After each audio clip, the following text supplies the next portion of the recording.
Dear students, welcome to Baliyan tutorial once again. ये आपकी matrix का चैप्टर नंबर 2 है, जिसका टॉपिक है rank of A matrix. Rank of matrix को यदि आप ध्यान से समझ लेते हैं तो बाकी के टॉपिक भी आपको ठीक से समझ आएंगे। रैंक ऑफ मैट्रिक्स को समझने के लिए सबसे पहले हमें सब मैट्रिक्स का जो कंसेप्ट है वो क्लियर होना चाहिए। For example, if we have a matrix A of order 4/5, हमारा जो ऑर्डर है वो 4/5 है। ओके, तो हम क्या करेंगे, दी गई मैट्रिक्स से कितने हाईएस्ट ऑर्डर का स्क्वायर मैट्रिक्स आप बना सकते हैं।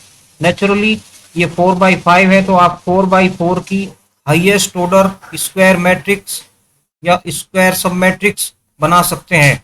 ओके, तो 4/4 की जो स्क्वायर सब मैट्रिक्स है, देखिए यहाँ बनाई गई है। ये दो मैट्रिक्स, ये 4/4 की एक सब मैट्रिक्स है, ये भी 4/4 की एक सब मैट्रिक्स है। ओके, इसके बाद तो यहीं से रैंक की शुरुआत होती है। इसके बाद आप इसमें 4/4 के बाद जो भी पॉसिबल सब स्क्वायर मैट्रिक्स है उसमें आप 3/3 की भी बना सकते हैं। देखिए ये 3/3, ये भी 3/3, ये भी 3/3 एटसेट्रा, और भी मैट्रिक्स यहाँ पे बनाई जा सकती है। इसके अलावा यदि आप देखें तो 2/2 की भी सब मैट्रिक्स यहाँ पे पॉसिबल है। ओके, और 1/1 की भी, देखिए 1/1 यानी कि केवल 2 आपने लिया, ओनली 2, और उसको आपने एक मैट्रिक्स में कन्वर्ट कर दिया, जैसे 2 और आपने इसको ऐसे लिख दिया, ये इसका सब मैट्रिक्स बन गया। तो ओके, यदि आप if you have a matrix of 4/5, तो आप कितने स्क्वायर कितने स्क्वायर सब मैट्रिक्स बना सकते हैं। 4/4 की बना सकते हैं आप, इसमें 3/3 की बना सकते हैं, इसमें 2/2 की बना सकते हैं, इसमें और 1/1 की बना सकते हैं। तो यही इसी कंसेप्ट से आपको रैंक ऑफ ए मैट्रिक्स समझना है। ओके, यदि आप देखें तो क्या बोलेंगे, इस ये जो मैट्रिक्स है ए, जो आपको यहाँ पे दी गई है, जिसका ऑर्डर है वो 4/5, इसका रैंक क्या हो सकता है, 4। रैंक क्या हो सकता है इसका, 4।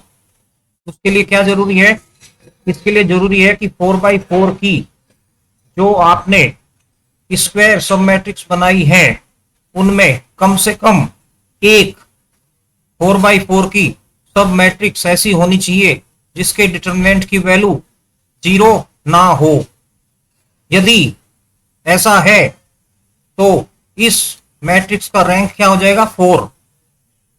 डियर स्टूडेंट्स, जब आप आगे चल के एग्जाम्पल करेंगे तो आपको ये टॉपिक और ज्यादा समझ आएगा। ओके, बट यदि आपकी 4/4 की जितनी भी स्क्वायर सब मैट्रिक्स हैं उनके डिटरमिनेंट की वैल्यू 0 हो जाती है तो इसका रैंक 4 नहीं होगा।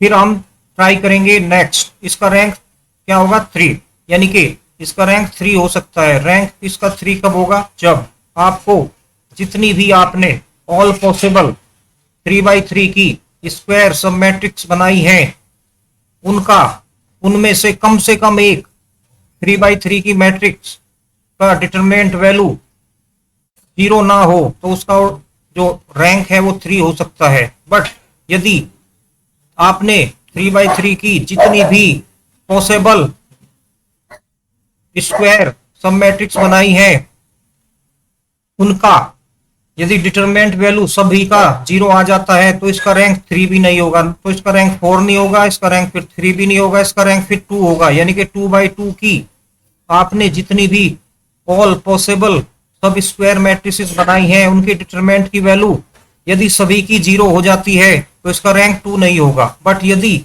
उनमें एक भी ऐसा स्क्वायर सब मैट्रिक्स मिले 2/2 का जिसके डिटरमिनेंट की वैल्यू 0 ना हो तो इसका रैंक 2 हो जाएगा। ओके, इस तरीके से आप 4 भी हो सकता है इसका, इसके लिए फिर 3 पे चलेंगे, फिर 2 पे चलेंगे और फिर 1 पे चलेंगे। इस तरीके से आप रैंक देखते हैं। तो यहाँ पे इस क्वेश्चन के लिए इसका रैंक होने के लिए यहाँ पे 4 पॉसिबिलिटी है। इसका रैंक 4 भी हो सकता है, इसका रैंक 3 भी हो सकता है, इसका रैंक 2 भी हो सकता है, इसका रैंक 1 भी हो सकता है। सिंपल सी बात है, एक बार फिर मैं आपको समझाऊं। जो ये दी गई मैट्रिक्स है इसका रैंक 3 कब होगा, इसका रैंक 3 कब होगा, इसका रैंक 3 होगा यदि आपने 3x3 की जितनी सब स्क्वायर मैट्रिक्स बनाई है उसमें से कम एक 3x3 की सब स्क्वायर मैट्रिक्स ऐसी होनी चाहिए जिसके डिटरमिनेंट की वैल्यू 0 ना हो, तो उसका रैंक 3 हो जाएगा। ओके, इसका रैंक 2 कब होगा? जब आप 2x2 की सब स्क्वायर मैट्रिक्स बनाए और उनमें कम से कम एक 2x2 की मैट्रिक्स ऐसी हो जिसकी डिटरमिनेंट वैल्यू 0 ना हो, तो इसका रैंक 2 हो जाएगा। बट उस केस में रैंक यदि 2 है तो 3x3 की सभी मैट्रिक्स के डिटरमिनेंट की वैल्यू 0 होनी चाहिए। ठीक, यदि इसका रैंक 3 है तो 4x4 की जितनी भी सब स्क्वायर मैट्रिक्स हैं उनके डिटरमिनेंट की वैल्यू 0 होना चाहिए। एग्जाम्पल से आपको ये क्लियर समझ आ जाएगा। ओके, देखिए रैंक, ये आपकी डेफिनेशन है, ये अभी आपको समझ नहीं आएगी। रैंक वाली जो डेफिनेशन है मैं आपको बाद में समझाऊंगा, इससे पहले कुछ एग्जाम्पल देख लेते हैं। एग्जाम्पल, जैसे ये एग्जाम्पल है, देखिए इस एग्जाम्पल से आपको समझ आएगा। दिस इज ए मैट्रिक्स, इसका ऑर्डर कितना है 3x3, इसका ऑर्डर कितना है 3x3। ओके, तो इसका जो रैंक है वो कितना हो सकता है? 3 हो सकता है, 2 हो सकता है या 1 हो सकता है। ओके, 3 से शुरुआत करते हैं। इसका रैंक 3 होगा बिकॉज इसके जो डिटर्मिनेंट की वैल्यू क्या है, that is not equal to 0। Okay, तो इसीलिए इसका रैंक क्या होगा? सीधा 3। बट यदि इसके डिटर्मिनेंट की वैल्यू 0 हो जाती तो फिर हम 2 ट्राई करते, तो इसका रैंक कितना आ गया? इसका रैंक कितना आ गया? 3। इसलिए इसकी डिटरमिनेंट वैल्यू कितनी आ रही है हमारी? 1, not equal to 0। Okay, therefore A कैसा हमारा? नॉन सिंगुलर, यानी कि उसकी डिटरमिनेंट वैल्यू 0 नहीं आ रही है, तो रैंक कितना हो गया उसका? 3। ठीक है, यहाँ पे देखते हैं दूसरा एग्जाम्पल, इसे ध्यान से देखिए। इसमें जितना भी आप, सबसे पहले तो 3x3 की देखिए, 3x3 की क्या हो रहा है? 0। 2x2 की वैल्यू भी क्या आ रही है? 2x2 की, 2x2 की जो आप बनाओगे वो ऐसी बनेगी 0 ऐसे, उसकी वैल्यू भी क्या आ रही है? 0। तो इसका रैंक 3 भी 3 नहीं होगा, इसका रैंक 3 नहीं होगा, इसका रैंक 2 नहीं होगा, तो इसका रैंक 1 देखिए। इसमें जो 1 की बनाओगे तो सारी बनेगी 0 0 0 0, तो इसका रैंक 1 भी नहीं होगा। ओके, ना तो 3 हुआ, ना 2 हुआ, ना 1 हुआ, तो इसका रैंक क्या होगा? 0। Okay, rank A. तो यदि ये एक ही केस में होगा जब आपकी मैट्रिक्स कैसी हो? Null matrix. यदि दी गई मैट्रिक्स नल मैट्रिक्स है तो उस केस में जो उसका रैंक होगा that will be 0 only in that case of null matrices. Okay, एक और एग्जांपल देख लेते हैं। यहाँ पे जो एग्जांपल ये दिया गया है इसका ऑर्डर कितना है? 3x3, तो इसका रैंक क्या हो सकता है? 3 2 1। 0 नहीं होगा because this is not a null matrix. और सबसे पहले ट्राई करते हैं 3, इसका रैंक 3 कब होगा? यदि 3x3 की मैट्रिक्स हो, उसके डिटरमिनेंट की वैल्यू 0 ना हो, तो इसका रैंक 3 होगा। बट यदि डिटरमिनेंट वैल्यू देखें आपकी, वो क्या आ रही है यहाँ पे? 2, and that is not equal to 0। तो 3x3 की मैट्रिक्स जिसकी डिटरमिनेंट वैल्यू 0 नहीं है, इसलिए इसका रैंक क्या आ गया? 3। ओके, ये समझ आ गया होगा आपको, और ज्यादा समझ आएगा जब आप एक नेक्स्ट एग्जांपल देखोगे। ये भी 3x3 है, तो इसका रैंक भी क्या हो सकता है? 3 हो सकता है, 2 हो सकता है या 1 हो सकता है। ऐसे शुरुआत करेंगे। इसका रैंक 3 कब होगा? यदि इसमें ये जो 3x3 की मैट्रिक्स है इसके डिटरमिनेंट की वैल्यू 0 ना हो, तो इसका रैंक 3 होगा। बट यहाँ पे आपने जो डिटरमिनेंट वैल्यू निकाली दैट इज 0, तो इसका रैंक, अब इसका रैंक 3 नहीं होगा। अब इसके पॉसिबिलिटी क्या बची? 2 और 1। अब देखिए देयरफॉर इसका रैंक क्या कहा उसने? लेस देन 3 होगा, यानी कि 2 होगा या 1 होगा। हम क्या करते हैं, अब इसमें एक कोई भी माइंड, जैसे आपने ले लिया यहाँ पे 2 3 4 5, ये 2x2 की मैट्रिक्स होगी जिसकी डिटरमिनेंट वैल्यू आप देखेंगे 10 - 12, तो क्या आ रही है? -2। Okay, this is not equal to 0, यानी कि आपको मिल गई एक 2x2 की मैट्रिक्स जिसके डिटरमिनेंट की वैल्यू क्या आ रही है? नॉट इक्वल टू 0, तो इसका रैंक कितना हो गया? 2। बाकी हमें केवल एक सब स्क्वायर मैट्रिक्स ढूंढना होता है। ओके, तो इस केस में 2x2 की, ये 2x2 की एक मैट्रिक्स है जिसके डिटरमिनेंट की वैल्यू 0 नहीं है, तो इसका रैंक कितना हो गया? 2। रैंक कितना हो गया इसका? Rank equal to rank of A. Rank of A कितना हो गया हमारा? 2। ओके, देखते हैं नेक्स्ट, ये एग्जांपल ध्यान से देख लेते हैं। ओके, देखिए इसका रैंक कितना हो सकता है यहाँ पे? 3 या 2 या 1। इसके रैंक 3 कब होगा? जब उसकी डिटरमिनेंट वैल्यू 0 ना हो। बट यहाँ पे देखेंगे इसकी डिटरमिनेंट वैल्यू कितनी आ रही है, 0, तो इसका रैंक 3 नहीं होगा। अब देखेंगे इसकी, ओके, अब देखेंगे इसमें इसका रैंक 2 कब होगा, जब एक जैसे जैसे हमने ये लिया, देखिए यदि हम लेते हैं 2 4 1 2, ओके, तो इसकी जो डिटरमिनेंट वैल्यू 0 आ रही है, उससे कोई फर्क नहीं पड़ता, और कोई ढूंढो। तो हमने लिया 3 1 6 2, इसकी भी डिटरमिनेंट वैल्यू कितनी आ रही है, 0, ओके, तो और कोई ढूंढते हैं। देखिए ये यदि 6 3 ये लेते हैं आप, ओके ओके, देखने वाली बात क्या है इसमें, 3 6 2, तो ये देखिए मल्टीपल, 3 के मल्टीपल, ये 1 का 3 हो रहा है, 2 का 6 हो रहा है, सेम। तो इसमें क्या होगा, जब आप इसे कन्वर्ट करोगे, इसमें जितना भी 2/2 की, जितना भी 2/2 के आप सब स्क्वायर मैट्रिक्स बनाओगे, उन सब की वैल्यू क्या आएगी, 0। तो क्या कह रहा है, टू रोव्ड का मतलब 2/2 की जितने भी आप सब इस मैट्रिक्स बनाओगे, उनकी डिटरमिनेंट वैल्यू आएगी 0। तो क्या बचा, 1 1/1, तो बट वो नल मैट्रिक्स तो है नहीं, तो इसमें क्या बचा, आप 1/1 की जो मैट्रिक्स बनाओगे, जैसे आपने 1/1 की बना ली 3, तो उसकी डिटरमिनेंट वैल्यू 0 नहीं है, तो आपका इसका रैंक 2 भी नहीं हुआ, तो रैंक क्या हो गया इसका, 1। इसका रैंक कितना आ गया, 1, रैंक ऑफ ए, इसका rank of A, rank of this is 1।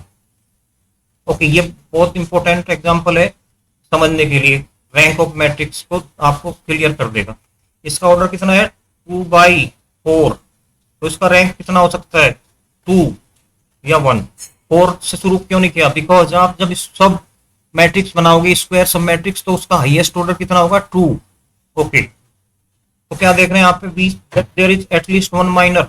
आप एक देखिए, इसकी वैल्यू देख लीजिए आप, इसकी वैल्यू आप जब निकालेंगे तो 4 और नॉट इक्वल टू 0 है, 4 3 5 1, इसकी जो डिटरमिनेंट वैल्यू है वो भी 0 नहीं है, तो इसमें 2/2 का हमें एक सब मैट्रिक्स मिल रहा है जिसके डिटरमिनेंट की वैल्यू 0 नहीं है, तो आप क्या बोलेंगे, इसका जो रैंक है दैट इज 2, इसका रैंक कितना हो गया, hence rank of this matrix is 2। इस तरीके से आप समझ लेंगे। यदि 2/2 की सभी सब मैट्रिक्स की वैल्यू 0 हो जाती तो इसका फिर रैंक 1 होता।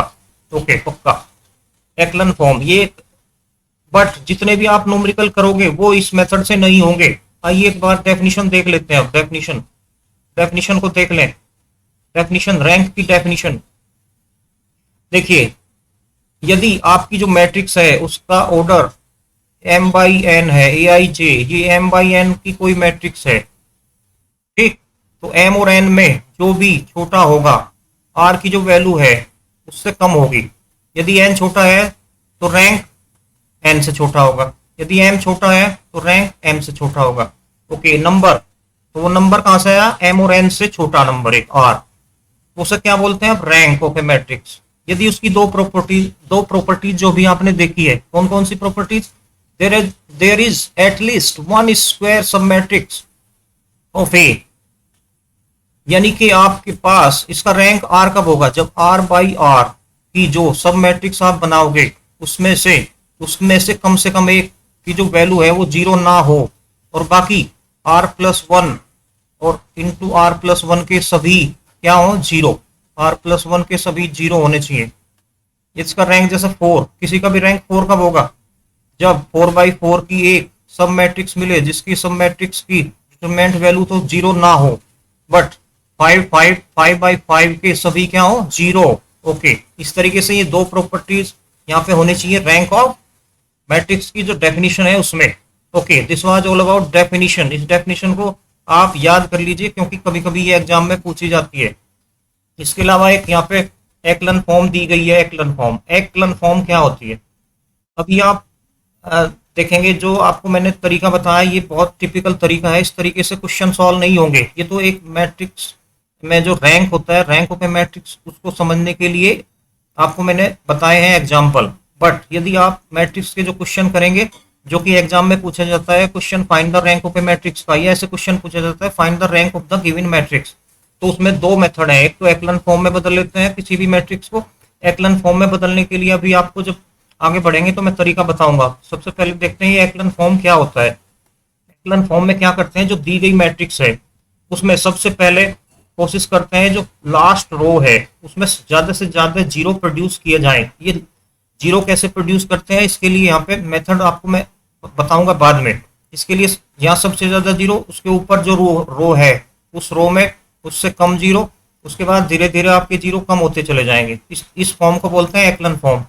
अब इस एक्लन फॉर्म को देखने के बाद आप कैसे डिसाइड करते हैं कि जो दी गई मैट्रिक्स है उसका रैंक क्या होगा। तो क्या करते हैं, उसमें हम एक्लन फॉर्म में number of non zero rose count कर लेते हैं। तो कितने यहाँ पे नंबर ऑफ नॉन जीरो रोज है इसके, तो सब एलिमेंट जीरो है, तो इसे छोड़ देंगे। एक तो 1 हो गया, ये 2 हो गया, तो इसका रैंक कितना हो गया 2।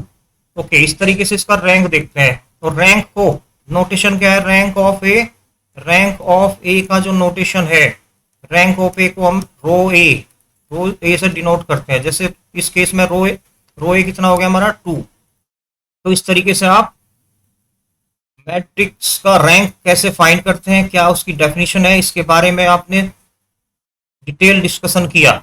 आगे आने वाले वीडियो में हम इसकी जो दूसरी फॉर्म है नॉर्मल फॉर्म, उसके बारे में बात करेंगे। और किसी भी दी गई मैट्रिक्स का रैंक फाइंड करने के लिए कौन कौन से ऑपरेशन, एलिमेंट्री ऑपरेशन लगाए जाते हैं, या दी गई मैट्रिक्स का रैंक फाइंड करने के लिए उसे एक्लन फॉर्म में बदला जाता है या नॉर्मल फॉर्म में बदला जाता है, तो उसके लिए क्या करना होता है ये डिस्कस करेंगे। This was all about rank of A matrix.